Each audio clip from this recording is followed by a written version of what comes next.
कुछ ऐसी बातें होती हैं जो हमें किसी के साथ साझा नहीं करना चाहिए, अन्यथा परिणाम बुरा होता है। किसी भी हालात में ये बातें दूसरों को नहीं बतानी चाहिए, चाहे वो कितनी भी करीबी क्यों ना हो। बहुत पुरानी बात है, एक नगर में एक सेठ जी रहते थे। सेठ जी दिन भर काम करते, अच्छी खासी उनकी कमाई थी। उनके घर में बीवी और 2 बच्चे थे। सेठ जी जब शाम को घर आते तो अपनी बीवी बच्चों के साथ बैठकर दिन भर की पूरी बातें करते और बताते कि कैसे मैं पैसे कमाता हूँ, कैसे अपने ग्राहकों को मैं बांध कर रखता हूँ और मेरे ग्राहक रोज मेरे से सामान लेते हैं। जितनी भी कमाई होती थी वो अपनी बीवी को दे देता।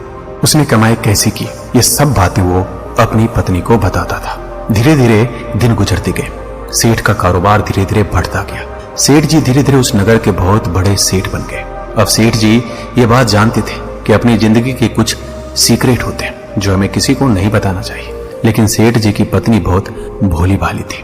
उससे जब कोई पूछता कि सेठ जी आज कहाँ गए और सेठ जी क्या करने गए और सेठ जी कितने पैसे कमा कर लाए, तो सेठानी दूसरे लोगों को ये बात बता देती थी। लेकिन इस चीज के बारे में सेठ जी को भी पता था कि मेरी पत्नी बहुत भोली भाली है और यह हर किसी को अपनी बातें बता देती है। मेरे बहुत से राज भी ये बता देती है। सेठ जी बार बार अपनी पत्नी को ये बात बताता रहता कि अपने घर की बातें कभी किसी को मत बताना। और सेठ जी कभी कभी अपनी बीवी को इसी बात से डांट भी दिया करते थे। लेकिन फिर भी सेठ जी अपने सारे सीक्रेट अपनी पत्नी को बताते। सेठ जी का मानना था कि पति पत्नी के बीच कोई सीक्रेट नहीं होना चाहिए जो आगे जाकर जिंदगी में कुछ प्रॉब्लम खड़ा करे। सेठ जी अपनी सारी बातें पत्नी को बता देता। अब सेठ जी के घर के पास एक बनिया रहता था। वो बनिया सेठ जी के तरक्की से बहुत जलता था। वो बनिया हमेशा सेठ जी के बारे में गलत बातें करता रहता। वो ये सोचता रहता, काम तो मैं भी सेठ जैसा ही करता हूँ, लेकिन मेरा सामान नहीं बिकता और लोग सेठ जी से ही सामान लेते हैं। इस बात से बनिए को हमेशा जलन होती थी।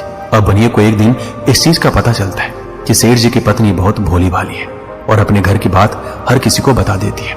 बस सेठानी जी को बातों में फंसाना पड़ता है। अब बनिया यही सोचकर सेठानी जी के घर गया और सेठ जी उस समय कुछ कारोबार के लिए गांव गए हुए थे। उस घर में सिर्फ सेठानी अकेली थी। अब बनिया जाकर सेठानी जी से चापलूसी बातें करने लगा और धीरे धीरे सेठ जी के बारे में पूछने लगा। सेठ जी की पत्नी को इस चीज का पता नहीं चला और सेठ जी की पत्नी ने उस बनिए को सेठ जी के सारे राज बता दिए।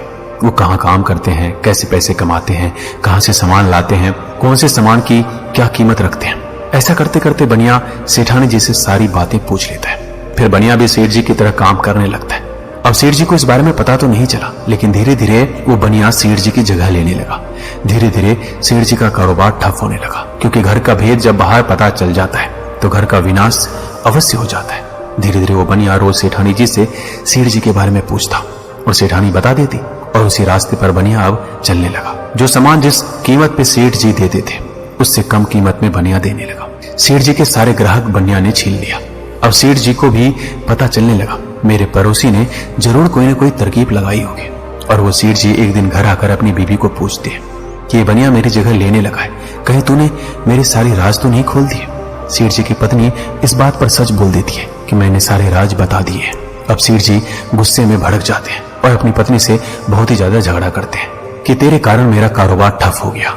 अब सेठ जी काम करने जाते तो लोग सेठ जी से सामान ही नहीं लेते, क्योंकि सेठ जी की कीमत से आधी कीमत में वो बनिया सामान दे रहा था। अब सेठ जी को बहुत ही चिंता होने लगी।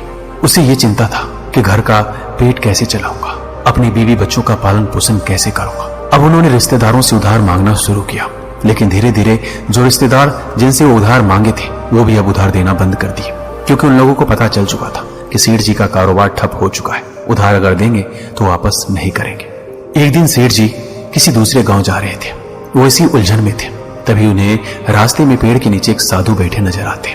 सेठ जी साधु के पास जाते हैं और सारी बात बताते हैं। तब वो साधु बाबा सेठ को कहते हैं कि हमें जिंदगी में कभी भी ये 7 बातें किसी को नहीं बतानी चाहिए, नहीं तो हमारी जिंदगी बर्बाद हो जाती है, हमारे घर को बर्बाद कर देती है।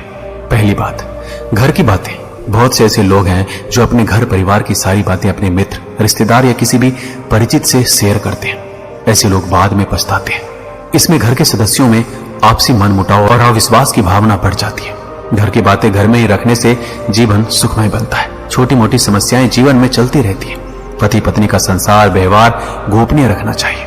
बहुत से मूर्ख लोग अपनी पत्नी के साथ अपना व्यवहार कैसा है ये दूसरों को बताते हैं। आप अपने परिवार की बातें हमेशा गुप्त रखें, अन्यथा सुनने वाले तो मजे लेकर हट जाएंगे, लेकिन आप बाद में पछताएंगे। दूसरों की सहानुभूति हासिल करने के लिए आपको कुछ समय के लिए जरूर राहत महसूस होगी, लेकिन इससे आपकी कमजोरी ही प्रदर्शित होती है।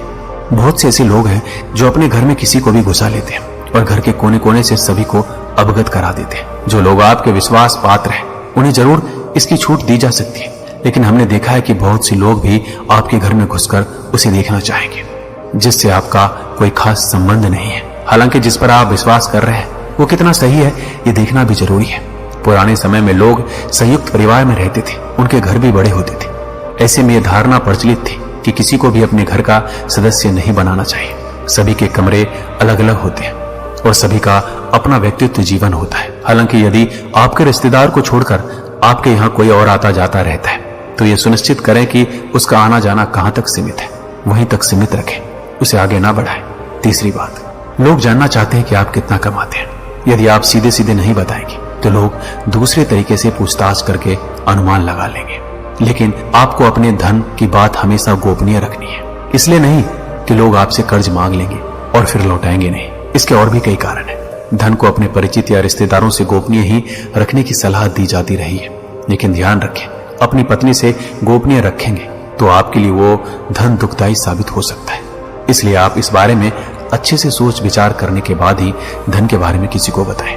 चौथी बात, यदि सार्वजनिक रूप से आपका अपमान किया जा रहा है तो उसका जमकर प्रतिकार करें। फिर भी व्यक्ति को बहुत से मामलों में कभी कभी मजबूरी वश अपमान झेलना पड़ता है। अपमान को दिमाग में ज्यादा दिन तक ना पालें, बल्कि इस पर विचार करें कि दोबारा कोई आपके साथ ऐसा ना कर पाए। ये भी याद रखें, यदि आप अपने अपमान को प्रचारित करेंगे तो फिर कई लोग आपका अपमान कर लेंगे, क्योंकि लोगों को आपके साथ कभी सहानुभूति नहीं रहती। जो लोग किसी की सहानुभूति अर्जित करना चाहते हैं वही अपने अपमान के बारे में किसी से चर्चा करते हैं। नहीं तो इसके बारे में कभी भी किसी के सामने चर्चा नहीं करनी चाहिए, क्योंकि इससे हमारी और ज्यादा बेइज्जती होती है, ना कि इससे हमें कोई सहानुभूति हासिल होती है। पांचवी बात, अपनी योग्यता या कमजोरी। हालांकि आदमी को इस चीज के बारे में पता नहीं रहता कि उसकी कमजोरी और उसकी ताकत क्या है। यदि आपको इसके बारे में पता है तो पहले तो आप बहुत ही बुद्धिमान आदमी हैं, और दूसरी बात यह है कि आपको इसके बारे में कभी किसी को नहीं बताना चाहिए। यदि आप अपनी ताकत के बारे में किसी को बताएंगे तो लोग उसका काट ढूंढ लेंगे, क्योंकि उन्हें पता है कि आपकी ताकत क्या है। यदि आप अपनी कमजोरी के बारे में बताएंगे तो शत्रुओं के साथ लोग मिलकर आपको पराजित कर सकते हैं। इसलिए अपनी कमजोरी और ताकत किसी को नहीं बताएं। छठी बात, गुरु मंत्र, साधना और तप। यदि आपने किसी योग्य गुरु से दीक्षा ली है तो उसके द्वारा दिया गया गुरु मंत्र गोपनीय रखें। हालांकि गुरु मंत्र कई प्रकार के होते हैं, जैसे किसी ने आपको कुछ ज्ञान दिया या कोई हुनर सिखाया या कोई गुरु मंत्र हो। इसके अलावा यदि आप किसी भी प्रकार की साधना, तप या ध्यान कर रहे हैं तो उसे भी गोपनीय रखें, अन्यथा वो निष्फल हो जाएगा। नंबर 7, दवाई। यदि आप किसी प्रकार की दवाई खाते हैं तो उसे गोपनीय रखें। माना जाता है कि दवाई का असर तभी रहता है जब आप उसे गोपनीय रखते हैं। हालांकि कुछ लोग इससे इत्तेफाक नहीं रखते, लेकिन प्राचीन काल में हो सकता है कि किसी विशेष रोग या औषधि के लिए कहा गया हो। पहले के लोग दुर्लभ वनस्पति के जानकार भी होते होंगे। बहुत से लोग कहते हैं यदि आप दारू पीते हैं तब उसको आप गोपनीय ढंग से रखते हैं। जिस दिन लोगों को इसके बारे में पता चलता है तो लोग आपको गलत नजरिए से देखते हैं। तो दोस्तों, ये थी 7 बातें जो हमें किसी को नहीं बतानी चाहिए। और एक छोटी सी बात यह है कि हमें दान और पुण्य के बारे में भी किसी को नहीं बतानी चाहिए। दोस्तों, इस वीडियो में बस इतना ही। मिलते हैं अगली वीडियो में। अपना ख्याल रखिएगा। धन्यवाद।